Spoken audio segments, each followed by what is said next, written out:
The Federal Reserve just announced a cut in its federal funds rate by 0.25%, and the possibility of two more cuts this year.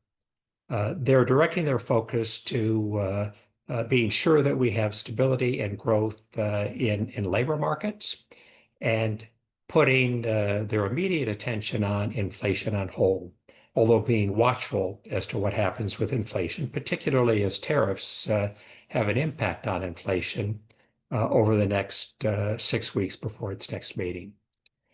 We had questions about the Fed's actions. Was it enough? Was it soon enough? Are there outside influences trying to drive it in one direction or another? And it's always good to take a look at that.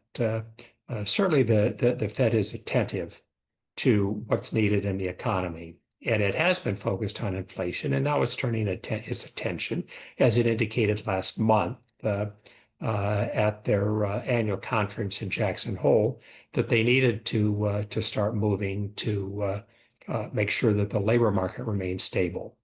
Data in the labor market have been problematic lately, and it's been a little bit hard for the Fed and other policymakers to read and understand what's going on. So the Fed, in abundance of caution, is making this interest rate cut now. We also get a question about the impact of U.S. trade policy and its efforts to affect the Fed.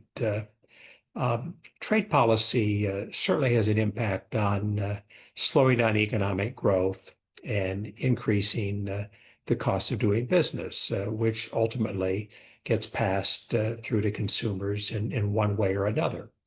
And so that remains a concern, and it affects our economic outlook. But right now, the outlook is quite positive. Economic growth looks to be trending at about 2% this year, slightly behind last year, but not unexpected because of policy uncertainty, the impact on labor markets, and potentially higher prices. Chance of recession, however, is virtually zero this year, at least barring some outside event that isn't currently on the horizon. Inflation is ticking up some. The Fed acknowledges that, but it's not outside the range of where they had expected it would be at this time in the inflation reduction cycle. And the labor markets, while a little bit uncertain, still are healthy in terms of unemployment being only 4.3%. When we look at financial markets, interest rates are in a good place. And stock prices have continued to appreciate, albeit with a big drawdown from February to April. The S&P is now up for the year 12%. International markets have done a little bit better as a result of the decline in the value of the dollar, but that's not unexpected. The real growth in the United States is coming from the investment and adoption of artificial intelligence and the large amount of investments that are going into that space. Second quarter earnings reports from S&P 500 companies show an estimated $400 billion in new investment in AI infrastructure and development this year compared to $270 billion last year. That's certainly positive for the market. That has become a big driver.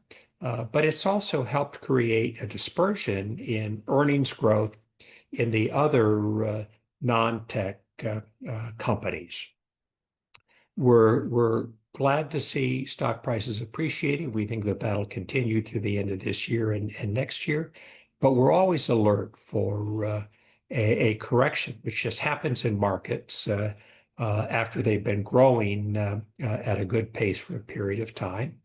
So we're looking out for that as a correction is sufficiently overdue that even a random event could trigger it.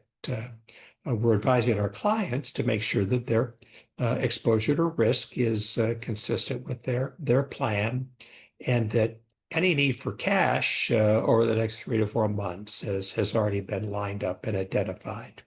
With that, we feel confident about where we are in the economic cycle in financial markets, and investing generally. If you have any questions, please ask your advisor, please ask Keel Point, and we'd be happy to provide further information or answer your questions.